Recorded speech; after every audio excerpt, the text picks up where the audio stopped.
masu kallo da sauraron mu da sake dawo bayan takaitaccen hutu rabin lokaci ga wanda suka bude akwatin talabijin yanzu muna cikin shirin hula da kallabi da muke tattauna batutuwa da suka shafi zamantakewar aure tare da babban malamin mu a Dr. Muhammad Suleiman Adam, babban limamin masallacin Sultan Bello wanda yake jihar Kaduna a tarayyar Najeriya. Malam muna sajjar da marhaban da kai. Masha Allah. Tai malam muna magana akan amana tsakanin ma'aurata.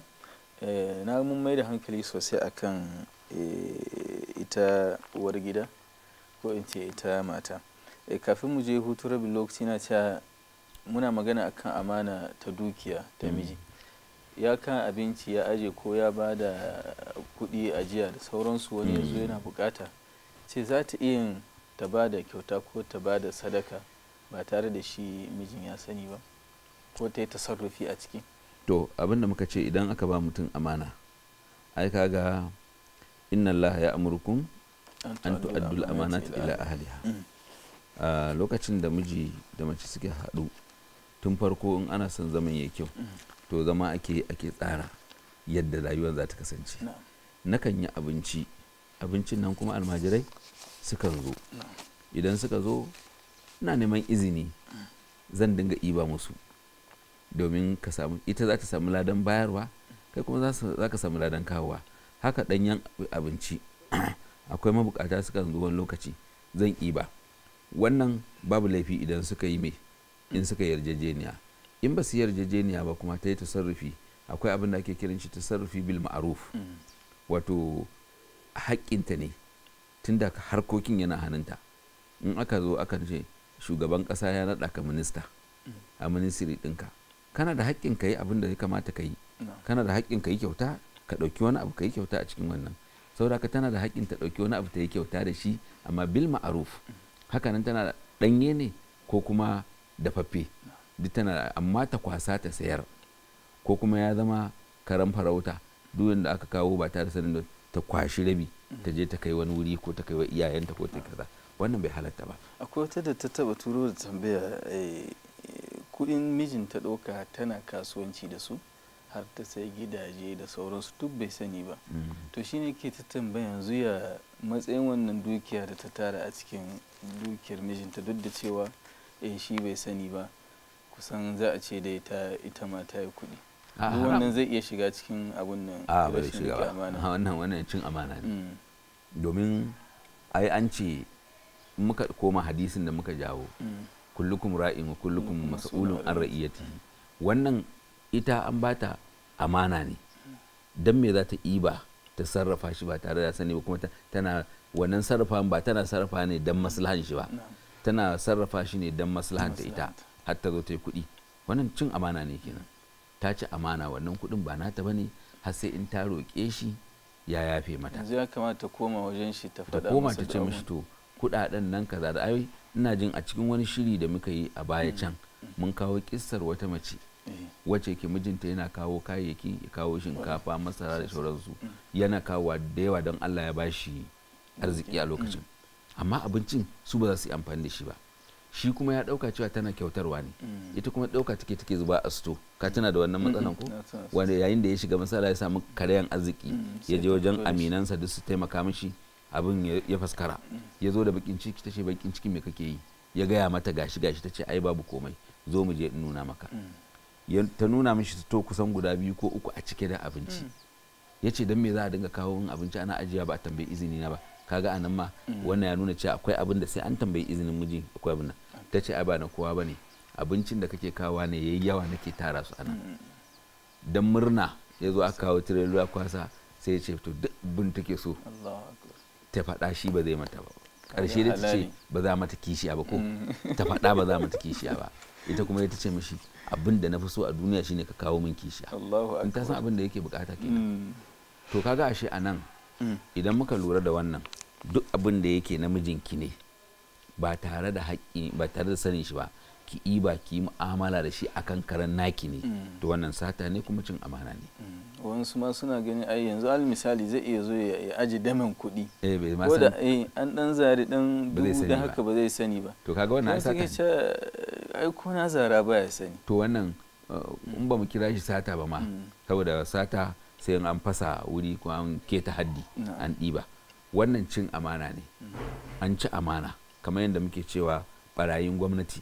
Barayin gwamnati no, a shari'ance ba barayi ba ne, maciya amana ne. Kuma gara barawo da maciyin amana, don shi maciyin amana ka riga ka amince mishi ne 100% sai zo ya ha'ince ka. Akwai amana, kalman cin amana wanda shike ba cin amana na aure ba, akwai cin amana ta aure wanda yake ba mu yi magana akan shi ba, wanda mumkin ta yi alaka da wani kenan. Yawa shine ta yi alaka da wani.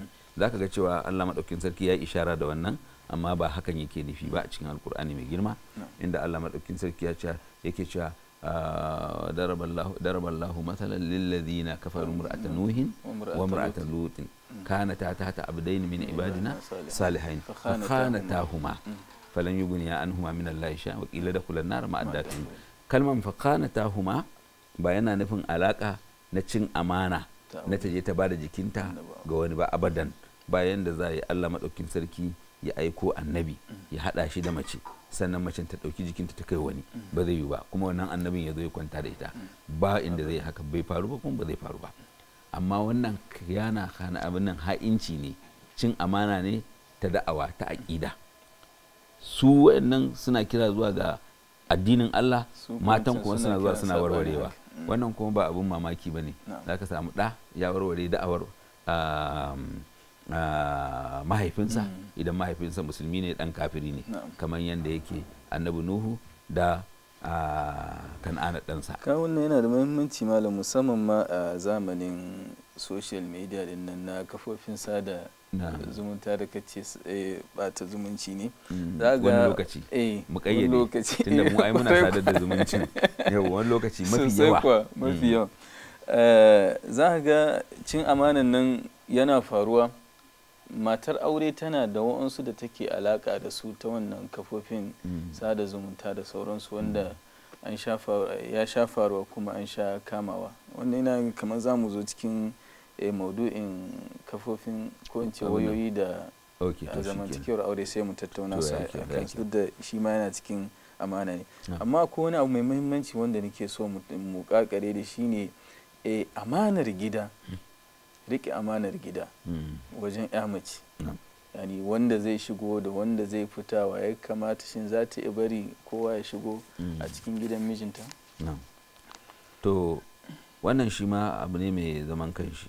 Shi yasa na ce a farkon aure ake zama, kuma shi ne kuma fa'idan a lokacin da ake neman aure.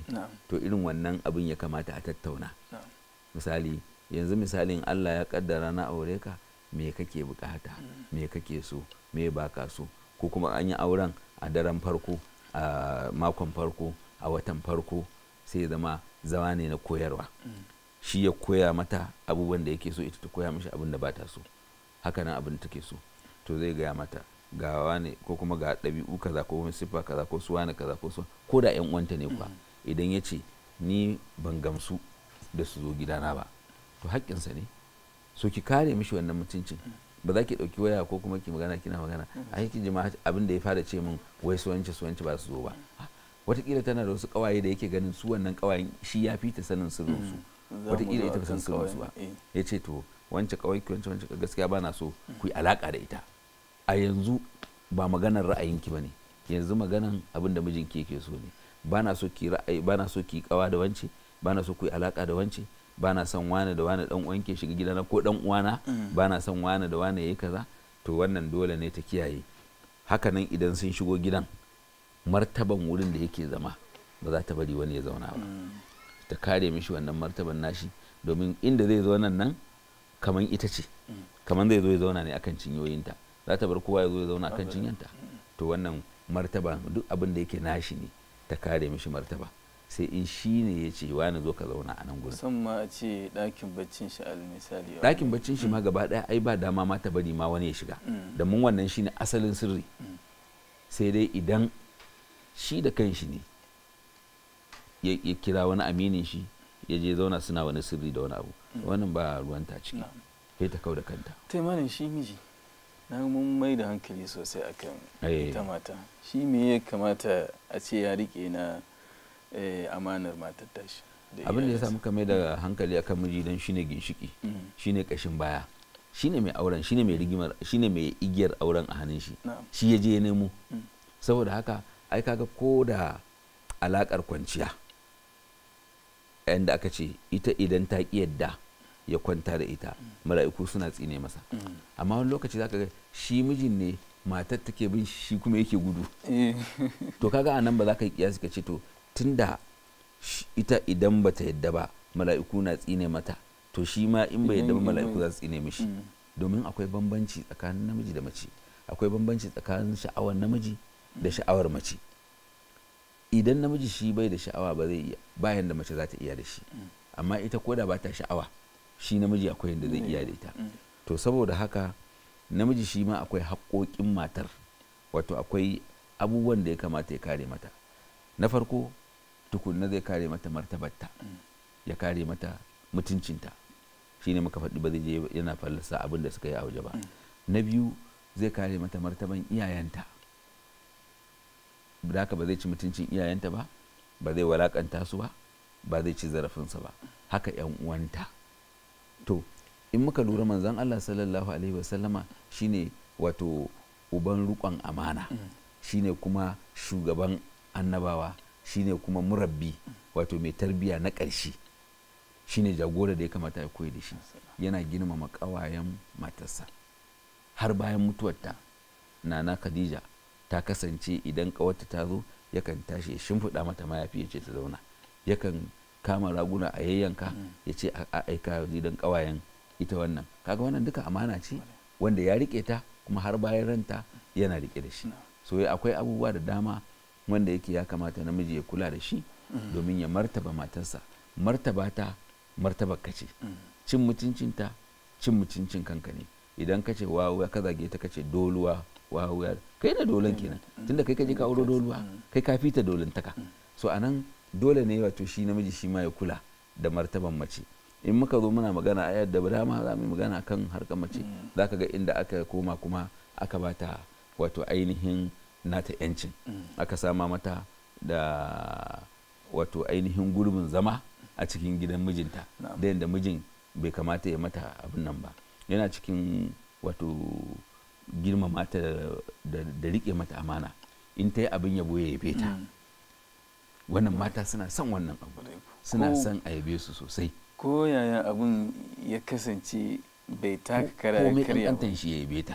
Ko ruwa ta kawo mishi ya ce oh masha Allah baraka, Allah ya shayar da ke ruwan alkausara, ka ga yadda za ta yi. To saboda haka akwai abubuwa da dama. Kai mana akwai abu mai muhimmanci za ga wani lokaci suna faruwa, kuma ina gani yana daga cikin abun da za a ce kamar rashin rike amana ne. Kamar me kenan? Mace za ta iya rashin lafiya, musamman lokaci wasu wanda suke fama da ko ta haɗari ko ta yi shirin jinnu ya kama ta ya kasa, ko tana fama da wani ciwo haka, wa'an sai ga sun rabu da ita, an kasa riƙe amana. Amma kuma za ka samu wasu masha Allah za su riƙe amana haka dai za su yi zama da ita. Gashi kuma lokaci ya ƙare muna. To sai ka jagulo abu sai ka zo ka ce lokaci ya ƙare. Ina gani za mu tattauna shi a halaka mai zuwa insha Allah, saboda muhimmanci kamar da ka faɗa amana tana da faɗi sosai. Kuma duk idan aka rasa amana za a ga za a samu matsaloli da yawa su kan iya faru a cikin. To Allah shi taimaka, Allah kai mu wannan lokaci. Amin amin. Shi yasa yau ma ba za mu samu karanta musa ba. To shi ke. To yamma masu kallo da sauraro ku kasance tare mu a shiri na gaba inda za mu sake dawo a cikin wannan maudu'i mai muhimmanci na amana tsakanin riƙe amana tsakanin ma'aurata. Kafin wannan lokaci muke cewa kusance lafiya, madadin dukkan wanda suka taya ni wannan shirya zo muku a akwatin talabijin da ke cewa ku huta lafiya. Wassalamu alaikum wa rahmatullahi wa barakatuh.